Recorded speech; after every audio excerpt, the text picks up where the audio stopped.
शिवाला बघते जरूरी लावून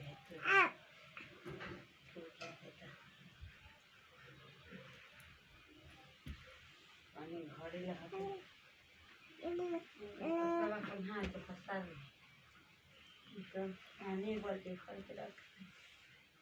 जब जैसे लड़का के पाँच के रहे